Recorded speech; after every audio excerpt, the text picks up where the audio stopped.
श्री गणेशाय नमः। श्री जानकी वल्लभो विजयते। श्री रामचरितमानस प्रारंभ करते हैं। जय सिया राम।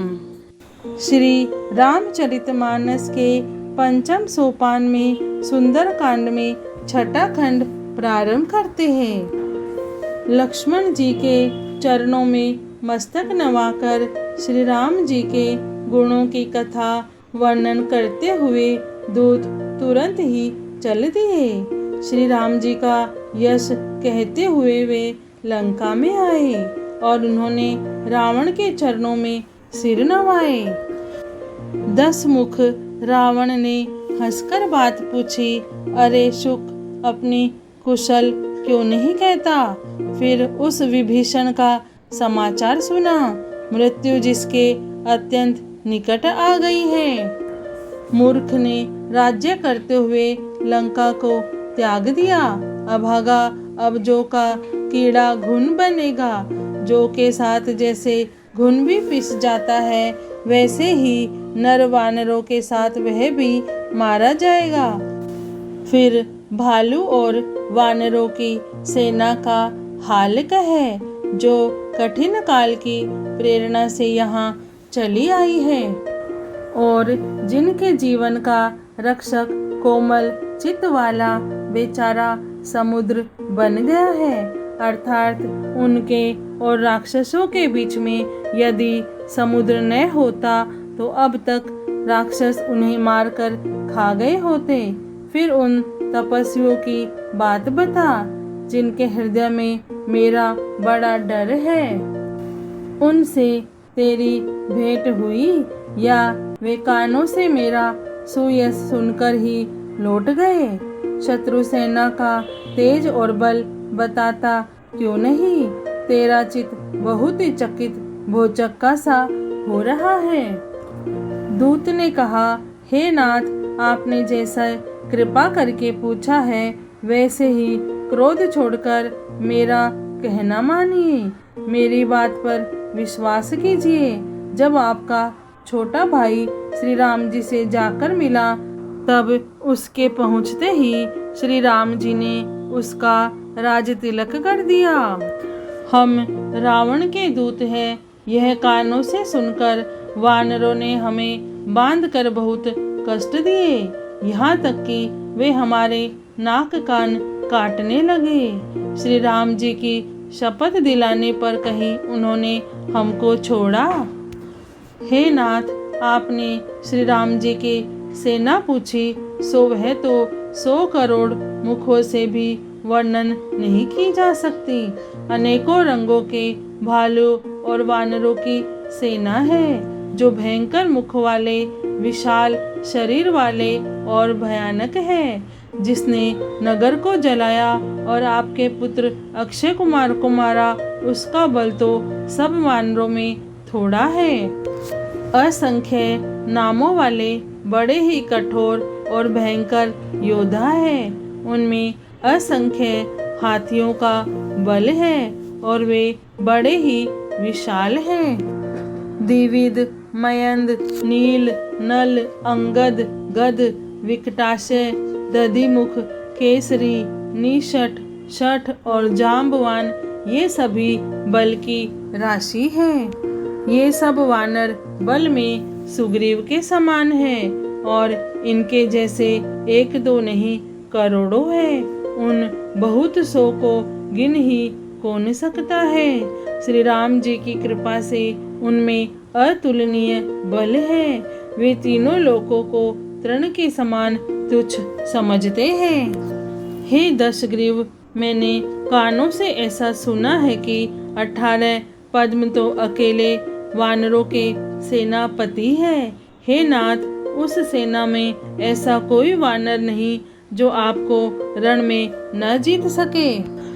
सबके सब अत्यंत क्रोध से हाथ मींचते हैं, पर श्री रघुनाथ जी उन्हें आज्ञा नहीं देते। हम मछलियों और सांपों सहित समुद्र को सोख लेंगे, नहीं तो बड़े बड़े पर्वतों से उसे भरकर पुर पाट देंगे। और रावण को मसल कर धूल में मिला देंगे। सब वानर ऐसे ही वचन कह रहे हैं, सब सहज ही निडर है। इस प्रकार गरजते और डपटते हैं मानो लंका को निगल ही जाना चाहते हो। सब वानर भालू सहज ही शूरवीर है। फिर उनके सिर पर प्रभु सर्वेश्वर श्री राम जी है।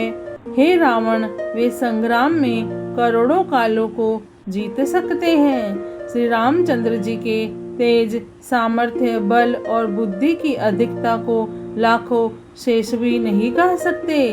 वे एक ही बाण से सैकड़ों समुद्रों को सोख सकते हैं। परंतु नीति निपुण श्री राम जी ने नीति की रक्षा के लिए आपके भाई से उपाय पूछा।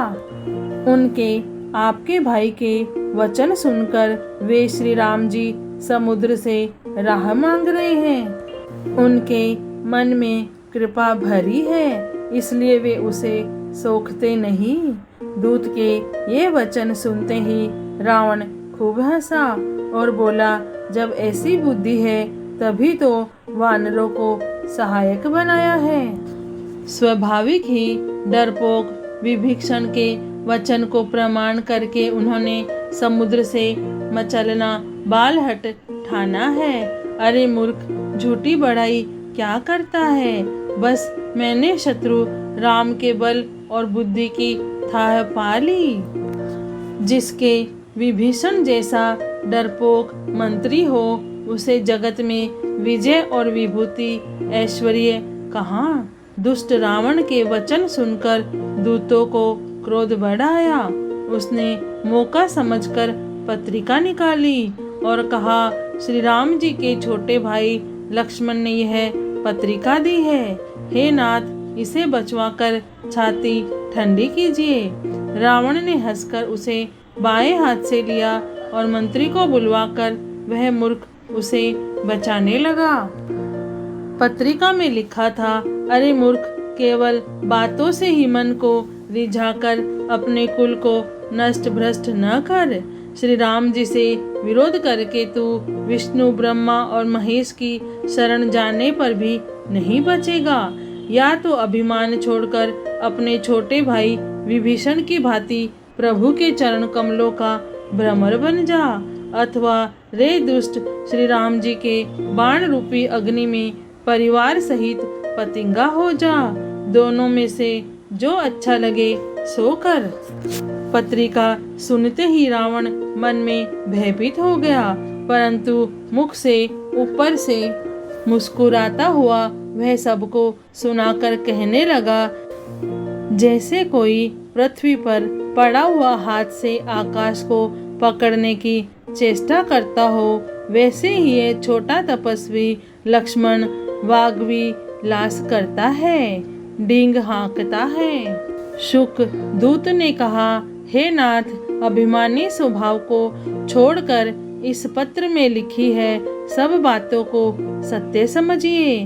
क्रोध छोड़कर मेरा वचन सुनिए।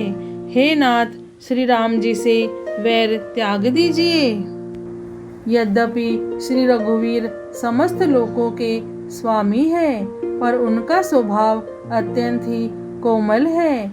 मिलते ही प्रभु आप पर कृपा करेंगे और आपका एक भी अपराध वे हृदय में नहीं रखेंगे। जानकी जी श्री रघुनाथ जी को दे दीजिए। हे प्रभु, इतना कहना मेरा कीजिए। जब उस दूत ने जानकी जी को देने के लिए कहा, तब दुष्ट रावण ने उसको लात मारी। वह भी विभीषण की भांति चरणों में सिर नवाकर वहीं चला गया जहाँ कृपा सागर श्री रघुनाथ जी थे। प्रणाम करके उसने अपनी कथा सुनाई और श्री राम जी की कृपा से अपनी गति मुनि का स्वरूप पाई। शिव जी कहते हैं, हे भवानी, वह ज्ञानी मुनि था। अगस्त्य ऋषि के शाप से राक्षस हो गया था। बार बार श्री राम जी के चरणों की वंदना करके वह मुनि अपने आश्रम को चला गया। इधर 3 दिन बीत गए, किंतु जड़ समुद्र विनय नहीं मानता। तब श्री राम जी क्रोध सहित बोले, बिना भय के प्रीति नहीं होती। हे लक्ष्मण, धनुष बाण लाओ, मैं अग्नि बाण से समुद्र को सोख डालूं। मूर्ख से विनय, कुटिल के साथ प्रीति, स्वाभाविकी, कंजूस से सुंदर नीति, उदारता का उपदेश, ममता में फंसे हुए मनुष्य से ज्ञान की कथा, अत्यंत लोभी से वैराग्य का वर्णन, क्रोधी से शम शांति की बात और कामी से भगवान की कथा, इनका वैसा ही फल होता है जैसा उसर में बीज बोने से होता है, अर्थात उसर में बीज बोने की भांति यह सब व्यर्थ जाता है। ऐसा कहकर श्री रघुनाथ जी ने धनुष चढ़ाया। यह मत लक्ष्मण जी के मन को बहुत अच्छा लगा। प्रभु ने भयानक अग्नि बाण संधान किया, जिससे समुद्र के हृदय के अंदर अग्नि की ज्वाला उठी, मगर सांप तथा मछलियों के समूह व्याकुल हो गए। जब समुद्र ने जीवों को जलते जाना, तब सोने के थाल में अनेक मणियों रत्नों को भरकर अभिमान छोड़कर वह ब्राह्मण के रूप में आया। काकभूषणी जी कहते हैं, हे गरुड़ जी सुनिए, चाहे कोई करोड़ों उपाय करके सींचे, पर केला तो काटने पर ही फलता है। नीच विनय से नहीं मानता, वह डांटने पर ही झुकता है, रास्ते पर आता है। समुद्र ने भयभीत होकर प्रभु के चरण पकड़कर कहा, हे नाथ, मेरे सब अवगुण दोष क्षमा कीजिए। हे नाथ, आकाश, वायु, अग्नि, जल और पृथ्वी, इन सब की करनी स्वभाव से ही जड़ है। आपकी प्रेरणा से माया ने इन्हें सृष्टि के लिए उत्पन्न किया है। सब ग्रंथों ने यही गाया है, जिसके लिए स्वामी की जैसी आज्ञा है, वह उसी प्रकार से रहने में सुख पाता है। प्रभु ने अच्छा किया जो मुझे शिक्षा दंड दी, किंतु मर्यादा जीवों का स्वभाव भी आपकी ही बनाई हुई है। ढोल, गंवार, शूद्र, पशु और स्त्री, ये सब दंड के अधिकारी हैं। प्रभु के प्रताप से मैं सूख जाऊंगा और सेना पार उतर जाएगी। इसमें मेरी बड़ाई नहीं है, मेरी मर्यादा नहीं रहेगी। तथापि प्रभु की आज्ञा अपेल है, अर्थात आपकी आज्ञा का उल्लंघन नहीं हो सकता, ऐसा वेद गाते हैं। अब आपको जो अच्छा लगे मैं तुरंत वही करूं। समुद्र के अत्यंत विनीत वचन सुनकर कृपालु श्री राम जी ने मुस्कुराकर कहा, हे तात, जिस प्रकार वानरों की सेना पार उतर जाए वह उपाय बताओ। समुद्र ने कहा, हे नाथ, नील और नल दो वानर भाई हैं। उन्होंने लड़कपन में ऋषि से आशीर्वाद पाया था। उनके स्पर्श कर लेने से ही भारी भारी पहाड़ भी आपके प्रताप से समुद्र पर तैर जाएंगे। मैं भी प्रभु की प्रभुता को हृदय में धारण कर अपने बल के अनुसार जहाँ तक मुझसे बन पड़ेगा सहायता करूँगा। हे नाथ, इस प्रकार समुद्र को बंधाइए, जिससे तीनों लोकों में आपका सुंदर यश गाया जाए। इस बाण से मेरे उत्तर तट पर रहने वाले पाप के राशि दुष्ट मनुष्यों का वध कीजिए।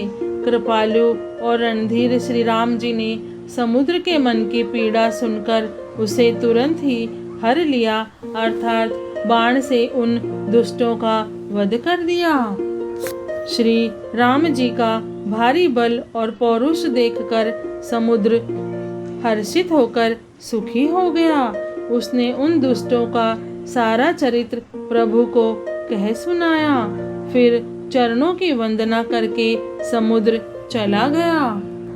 समुद्र अपने घर चला गया। श्री रघुनाथ जी को यह मत उसकी सलाह अच्छा लगा। यह चरित्र कलयुग के पापों को हरने वाला है। इसे तुलसीदास जी ने अपनी बुद्धि के अनुसार गाया है। श्री रघुनाथ जी के गुण समूह है सुख के धाम, संदेह का नाश करने वाले और विषाद का दमन करने वाले हैं। अरे मूर्ख मन, तू संसार का सब आशा भरोसा त्याग कर निरंतर इन्हें गा और सुन। श्री रघुनाथ जी का गुणगान संपूर्ण सुंदर मंगलों का देने वाला है। जो इसे आदर सहित सुनेंगे वे बिना किसी जहाज अन्य साधन के ही भवसागर को तर जाएंगे। कलयुग के समस्त पापों का नाश करने वाले श्री रामचरितमानस का यह 5वां सोपान पूर्ण हुआ। श्री रामचरितमानस के 5म सोपान में सुंदर कांड में 6ठा खंड पूर्ण हुआ। इसी के साथ सुंदर कांड भी पूर्ण हुआ। जय श्री राम, जय हनुमान।